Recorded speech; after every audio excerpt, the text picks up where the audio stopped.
Hi guys, Jordan from P&P Campers. I'm just going to be doing a handover video on this Compass Suntor. It's a Suntor 150 and it's based on the Peugeot Boxer chassis. So if I start under the bonnet here, on the left hand side we've got your engine battery. We've then got your SV Tech sort of uprated chassis plate there, so this is the one that you need to go off. You've got the brake fluid attached to the servo behind it, power steering fluid in the front just here, which you can see is at the perfect level. You've then got your engine oil filling point just here. This is the easy one to get to. You do also have the original one just there at the back as well. I mean, these are fitted original as well, but I say the original because it's actually on the top of the engine there. But this one's easier to get to. You've got the engine oil dipstick just here, the green topped one. That's your engine oil dipstick there. You've got your engine coolant, which again is at the perfect level. You can see the engine's cold at the moment and it's at the perfect level, as you can see. Air filter sits inside this big box on the right hand side, and then you've got your washer fluid down here on the bottom right.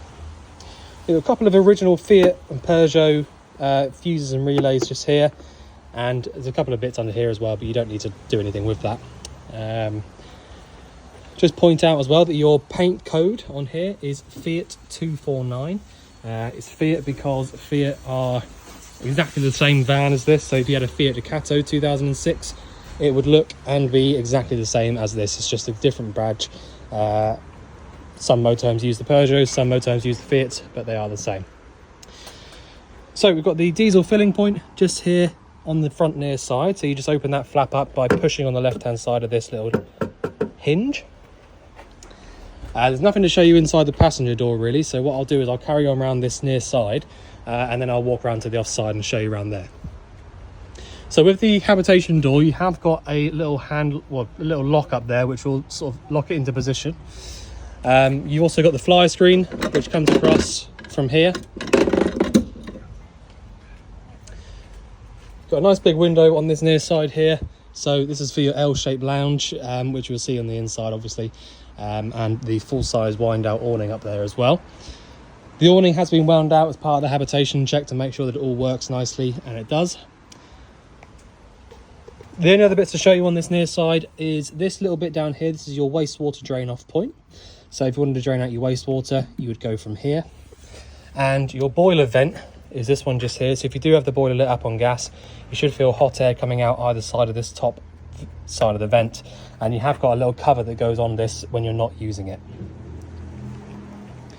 You've got a bike rack at the back, two bike rack, and the tow bar there as well. So not much to talk about with those, but they are there. So just going to walk around to the off side. A few more bits to show you on this side really. So inside the driver's door, handy thing to remember is that the handbrake is on the right hand side of these, so just be careful of that when you're jumping out of it quickly.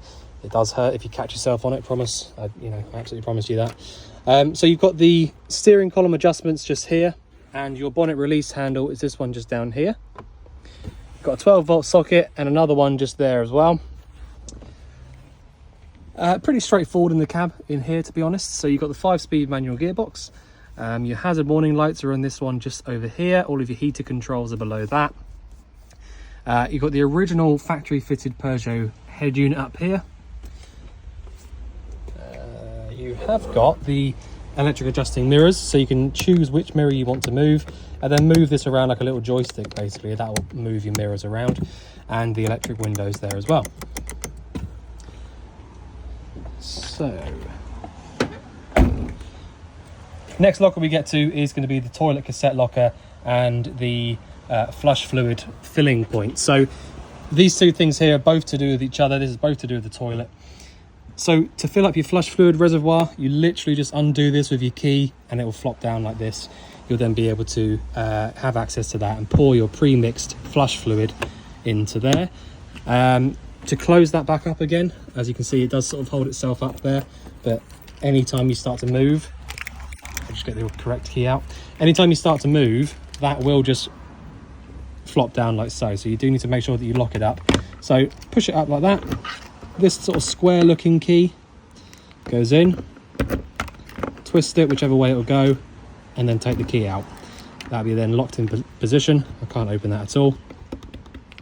And that's how you do all of the lockers around the vehicle, really. So the same goes for the toilet cassette. You've only got the one lock on the toilet cassette, it's quite normal, but the key goes in, twist it whichever way it'll go, take the key out, and that's it. Right, so the actual toilet cassette itself, this is a Thetford toilet cassette, industry standard on pretty much all motorhomes, really. You got Thetford automatic, but Thetford do the majority of the toilet cassettes. So to remove the actual cassette, you lift up on the little yellow tab here at the back and pull the cassette all the way out towards you. You'll then be able to take the cassette all the way out like so. All you need to know from me really is that you twist this open and then bring it out straight, obviously. You drain it out from there. You also fill up the, well, put one cap full of the blue fluid back inside here once you've emptied it. Whilst you're actually emptying it out, you should be holding down this little yellow button at the back. But that's it, that really is it. So empty it from there whilst holding the yellow button, and then use the actual cap here as a filler for your blue fluid to go back in. Give it a little swish around once you put the blue back in, and then push it all the way back in, and that's it. That's all you need to do. Okay, so there's two more lockers that I need to show you. So this one just here is pretty important. This is your leisure battery and your electric hookup locker. So the leisure battery itself looks to me as if we've replaced it, so that would be good. Looks very, very new if not. So the leisure battery here on the right hand side, you don't have to do anything with this. I'm just sort of showing you where it is. To remove it, all you need to do is undo this strap here, and then this thing here will slide all the way forward. So you've got really, really good access to that. A lot of the time in the motorhomes you'll find that it's an absolute pain to get to these things, and it does make jobs difficult. So all of these compasses and these sort of smaller British built vehicles tend to use these lockers, which I love. So leisure batteries there on the right hand side and your electric hookup here to the left. So the idea behind the hookup here as well is another clever idea, is that you've got this little slot cut out of the locker itself that comes as standard, and it means that you can have the hookup cable plugged in, put the cable in this little gap here, and then you completely close the locker up and lock it whilst your hookup is plugged in. So that's a really nice little feature of these. So same again, when you go to close this, I'll just get the key out again, sorry. Only got one hand, it's a bit tricky. So same key again, the square one. Key goes in, twist it whichever way it will go, push it all the way home, and then twist it back. That's now completely locked in position and ready to be driven off. Right, the last locker is your gas locker. You can see on the back here you've got the LPG sticker there so that people know where the gas is. So you've got a fairly new looking regulator in there. To me it looks like it's been replaced at some point in its life. The bottle itself is a 6 kilo propane bottle, and it doesn't really matter too much whether you use propane or butane. The only difference is that you would have to get a different pigtail to go through to this regulator. I always recommend propane because it tends to work a lot better, especially in colder temperatures. But anyway, so the gas bottle itself, to turn it on, you go anti-clockwise around to the left, and to turn it off, you go all the way down clockwise around to the right. That's about it, really. Got plenty of life left on this pigtail hose because it's a steel braided hose and it was only manufactured in 2019. But there you go. So if I walk around onto the near side now, I'll just show you into the inside of the van. First thing I'm going to show you straight away before we even step into the van is this little switch down here. Now this might not look very important, but it is very, very important. That switch there is basically your main 12-volt isolator. So all of these compasses have these, and the idea behind it is that if you're going to get out the van and you're not going to use the vehicle for a little while, then you would switch that little button off, and that means that you can know for an absolute fact that your leisure battery is not going to be being drawn any power.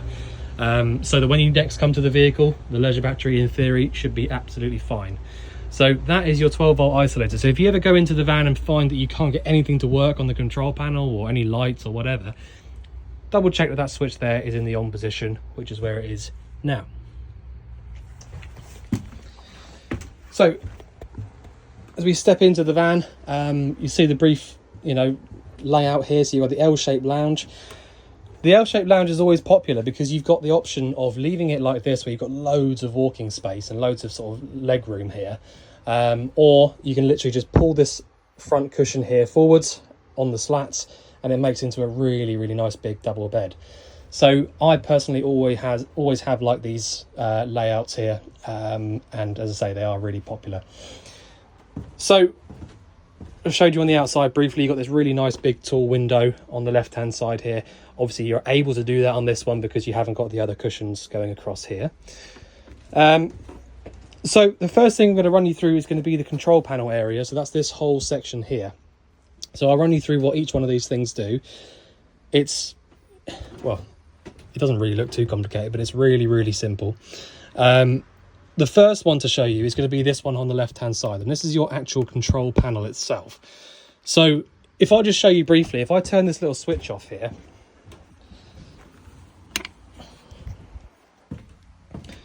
when we come to the control panel and try and use one of the batteries, basically what will happen is this little bar in the middle will just slowly drop down to 0. It's not a very good example really, because it takes a little while to go down, but you know what it does now anyway. So control panel itself, so we've got a couple of options on here on how to use it. So we've got aux and vehicle. So that is your battery selector. So at the moment we're up on aux, which is where we want it to be. So now when I go ahead and use the lights and use the pump and whatever else, it's going to be using the leisure battery's power to do so. If I switch down to vehicle like that, and then do whatever I was going to do before, it's obviously not wired up like that, but if I was going to use any power from the vehicle battery one there, basically what would happen is, as you can probably imagine, pretty self-explanatory really, but it would start using the vehicle battery's power. And so, after no time at all, you're going to end up running out of power in your engine battery, and you won't be able to start the van up. So it's really important that you use the power from the auxiliary battery whenever you want to use the back end of the vehicle. That's really, really important. Right, the next one over is your water level indicator. So when I press on the water level indicator, you'll see the little handle goes right the way up to full. We've literally just done the hab check on this one, so we've just filled it up with water basically to check that there's no leaks. So water level indicator is there. That is your fresh water level. Water pump. When you turn this one on and off, because you've got a submersible pump inside this vehicle, which means that the pump itself sits inside the tank, a submersible pump works on 12-volt power. So it needs to have a switch, or a micro switch in this case, which is inside each one of the taps to turn it on. So the actual pump itself, even if you turn the pump switch on at the control panel, like so, the pump itself won't actually turn on until you lift the tap up. So you might be able to hear it, you might not. If I just do it here, see if you can hear a little click. Maybe very, very quietly. But anyway, point is the pump itself won't turn on until you actually use the tap. So the pump switch there is okay to be left on if you want to, because it, as I say, it won't do anything until you use the tap anyway. But it is always good practice to switch the pump switch off when you're not using it for a long time. When you want to get out the vehicle and you're done with the vehicle completely and you want to turn everything off, switch this little rocker switch back to the middle. So that'll turn the power off from both batteries, whether it's auxiliary or engine. But as I said, on the outside, you have also got that little switch down there to isolate it completely. Okay, so that is the control panel. That's how you get power to things, and you want to use the auxiliary battery power for the majority. So just briefly from there as well, the water pump, there's another thing I need to show you about that. So once you've turned the power to the pump on, and you've also checked that you've got water in your fresh tank, which we've already done, you do have to make sure of one thing, which is that the boiler is full up of water. So it's really, really, really easy to check if the boiler's full of water. I'll show you how to do it now. There's no gauge or level indicator or anything nice and easy like that. But all you need to do is come over to the tap, pull it all the way to the left-hand side, so you're on the hot side of the tap now, and just draw the water through. So at the moment, I'm seeing the water's coming through nice and clearly. It's not coughing and spluttering and going all over the place. So I'm happy with that. I can turn that off. If the water pump itself, if the boiler itself wasn't full of water, or it wasn't completely pressurized, you would get air coming out from the tap on the hot side. So the reason for that is the boiler itself is first in line for the hot side of the system. So if I try and draw the water through on the cold side, I'll show you what will happen. So turn it all the way to the right for cold, draw the water through. So what's happening now is, because I drew it through on the cold side, it's literally, the pump is drawing it straight from the tank directly to the tap that I'm using. Okay, there's nothing else in between the tank and the tap. But when I use the hot side of the tap, it's going from the tank in here through to the boiler and then coming to the tap. So if I don't get any water coming through the tap, or there's coughing and spluttering, all it means is that there's some air in the system between the tank, the boiler, and the sink and the tap. Okay, so the reason it's important to make sure that the boiler's full of water is that if you try and light the boiler up when it's empty, then, well, it's just going to overheat. Basically, you're going to run into a world of problems. So you need to make sure that it's got water in it when you want to use it. The other thing that you need to know is that, and I have got a separate video for this on the channel if you did want to look at it in a bit more detail, but down here underneath this seat, which is where the boiler actually lives, it's what this grey section is over on the right. Towards the back there, you can see you've got a little yellow tab. So the little yellow tab is your boiler drain off point, and that is a manual drain off point. So you do actually have to do this yourself. There's no auto function on it or anything like that. When it gets up to winter, if you think to yourself, right, I'm not going to be using the van over winter, I'm going to leave it in storage or leave it on the drive or whatever it might be, you need to make sure that you drain the boiler out from all of its water. So inside this unit here, there's a 10-litre tank. All right, and if you leave that full of water and pressurized and it freezes, you're going to be buying a new boiler, because it will just break everything. You have leaks coming from all over the place, and you can't fix them really. You just have to replace them. So it is really important that you drain these out. It's really, really important to do that. So to do that, all you need to do is literally just lift the tab upright. It will stay up on its own. So lift it upright so it's facing vertical, and that will drain all of the water out from the boiler. And actually, if you wanted to, you can just leave that open.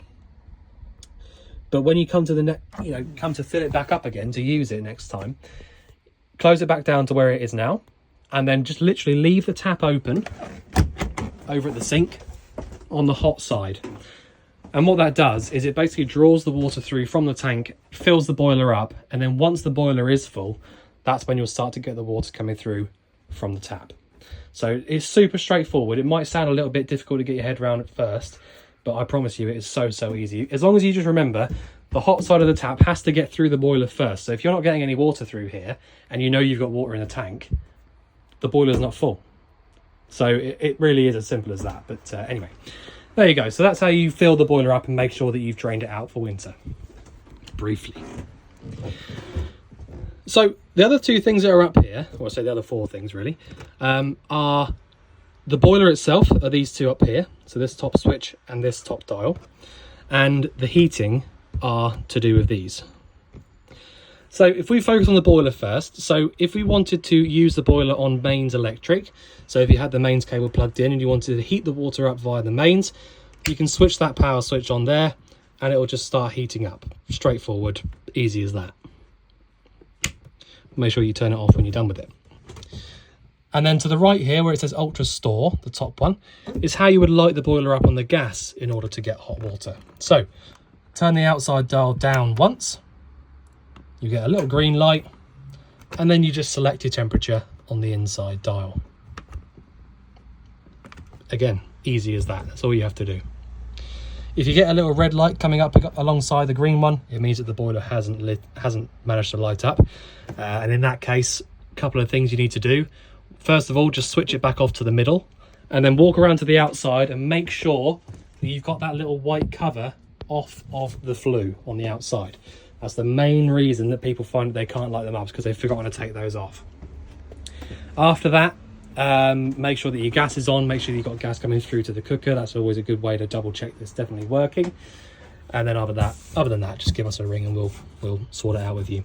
But again, we didn't have any issues with that boiler whatsoever on the hab check. It's working perfectly now, so there shouldn't be any issues with it. But, you know, just giving you a brief little overview of it. So below that, where it says ultra heat, you've got this little switch here to the left as well. So these two here are both to do with your heating, but they're both to do with the heating on mains. Okay, so basically, if you want to use the heating on mains, you've got the little dial here that gives you the option of 500, 1000 or 2000 watts. And then you've got a switch here which turns the entire thing on and off. So if you wanted to use it on the mains, you turn the switch on here and then select your wattage on the right. I will say, if you wanted to use it on the mains, which most people use it on gas, which I'll show you how to do in a minute, but if you are going to use it on the mains, I would 100% recommend not to bother using it on 2000 watts. So every wattage in every single appliance in the world, really, the way that electricity works, is you've got a wattage and you've got an amp. So depending on what the appliance is and the wattage that it's drawing, it converts into an amount of amps. So when you go to a campsite or at home or wherever you're plugged into the mains, you'll have a certain limit. So obviously your standard household plug is going to be a 13 amp limit. So that's 13 amps that you can draw from that one socket at once. And if you go to a campsite, you'll have a few different options. You'll have either, some are even doing 6 amps now, which is really not a lot. But you can have 10 amps, 13 amps, or even 16 amps sometimes. So it's really important to know what power what ampage you're plugged into. And the reason that I'm going on about this is that in this particular case, if you were to use it on 2000 watts here on the ultra heat, that's going to be drawing 8 amps straight away just from that. So if you're plugged into a 10 amp pole and you use that heater on 2000 watts and you're drawing 8 amps, as soon as you turn the fridge on, which is going to draw 1 amp, and the battery charge is already going to be on, you're going to be at maximum power. So you're probably going to trip your pole outside and have to go outside and put it back up. So I just think it's completely unnecessary, really, on a van like this to have the 2000 option. So I would just use 500 or 1000, which you can probably work out equates to about 2 and 4 amps. So yeah, easy as that. But if I was you, especially if you're on a lower ampage pole, I would just completely steer clear of 2000. It's just not worth it, really. But there you go. So that is this whole section up here, roughly covered. So and I say roughly covered because the thing is that, you know, I'm just giving you the basics here. You are going to work majority of these things out. How you want to use them is all down to personal preference. So I'm just showing you how you can use everything. And then you may or may not find that you probably, to be honest, completely honest, people very rarely use the ultra heat on the mains. I think it's not quite so popular. And the other thing is that when you are going to use the heating, it's important to use it on gas every now and again anyway, because these do get a little bit clogged up if you don't use them on gas. So I would recommend using it on gas as much as you can, regardless. But anyway, so inside the wardrobe, we've got the mains trip switches over here on the right hand side. So if you found that you couldn't get something to work on the mains, it's worth having a little look in here and just double checking that this is all okay. You've got your full-size standalone table here on the left-hand side and the original fitted carpets here as well. This is the flue for the heater on the gas. So if you do find that you're getting a lot of heat coming from here, obviously it has got the shroud on it, but just bear in mind that is the heater from the, the flue from the heater. Okay, so the actual heater itself, whilst we're on that sort of topic, so this is the actual heater itself. I know that you've got the mains switches for it up there, but it all happens inside this one unit. So to light it up on the gas is unbelievably easy. What you've got is a piezo ignition, which is this button just here. It is a little bit noisy, but when you go to a campsite, if you haven't done this before, you will go to a campsite and you'll hear that all morning because everyone's lighting them up. It's quite normal. When you turn this round to the 2 or 3 mark here, what's happening is, I mean, nothing's happening right now. Once you've turned it around here, it won't do anything until you press the button down. Okay, so what you need to do, light it up on the pilot flame, push this button down whilst pressing on your ignition switch. So if I just do that here, try it with one hand. There you go.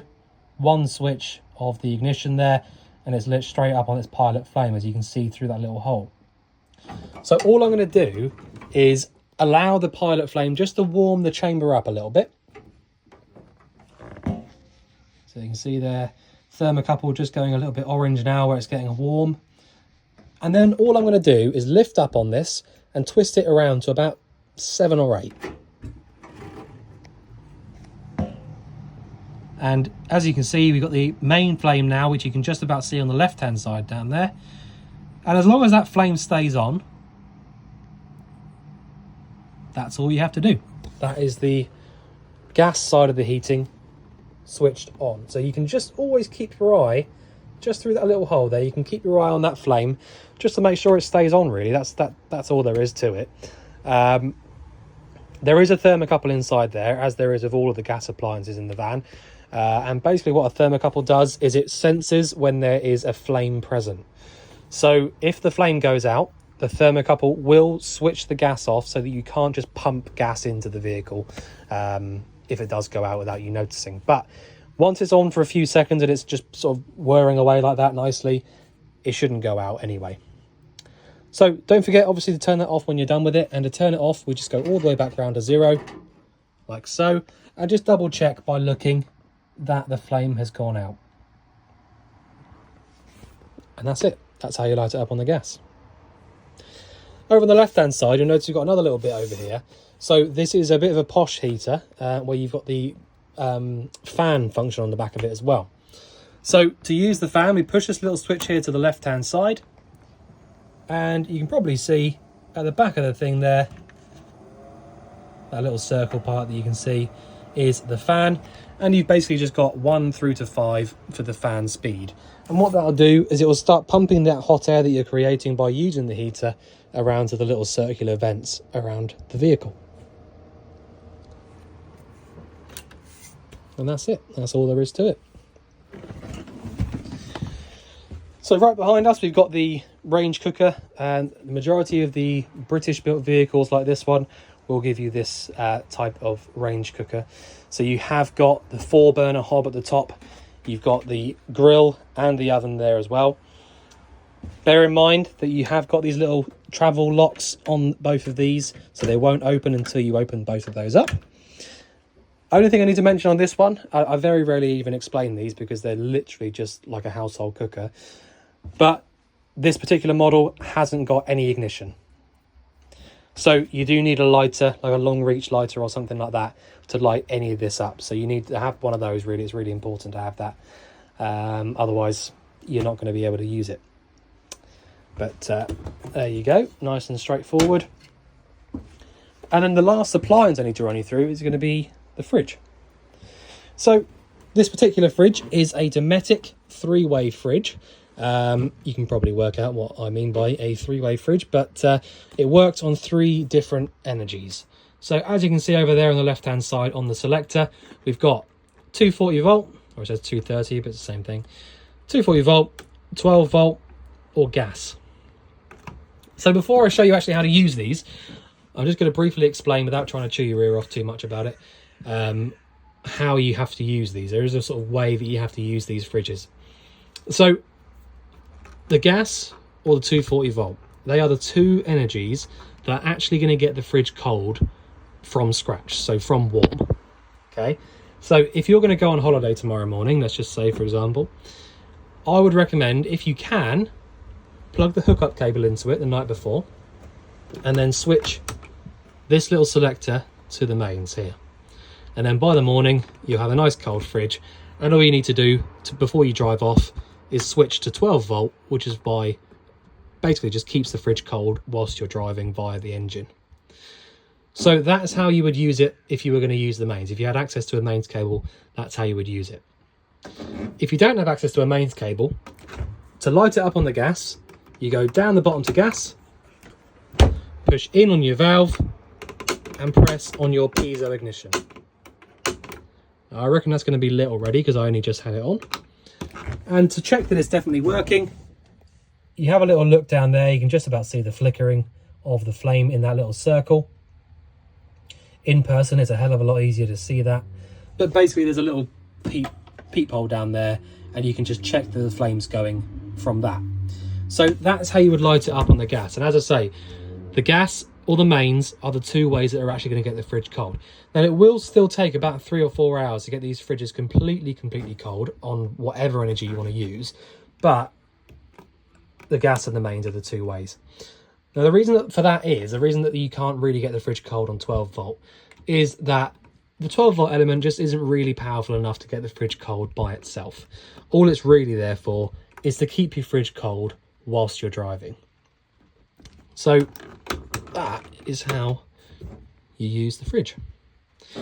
Easy peasy, really. Just, you know, it's just a case of getting used to switching over to 12 volt when you're driving and then switching back to when you get to your campsite. So the bathroom is the last thing to show you. To be honest, these are all very, very straightforward. You've got a sink tap just here which pulls out and hooks up there to go onto your shower. Don't need to see my ugly mug. So the toilet is normally the bit that I actually run through. But it's super easy. But all you need to know really is you've got your flush just here, which is literally a push handle to pump your flush fluid around. Easy peasy. Very rarely go wrong, those things. And then we've got a little handle just here at the bottom which drains it all out into the cassette. So that's open now over to the right, and we need to make sure that we close it back over, and that's it. That really is all there is to it. So I think I've covered everything. I don't think I've missed anything out, but if I have, just let us know, or, you know, leave it in the comments or whatever, and we'll get back to you on it. But otherwise, we look forward to seeing you soon. Thanks very much.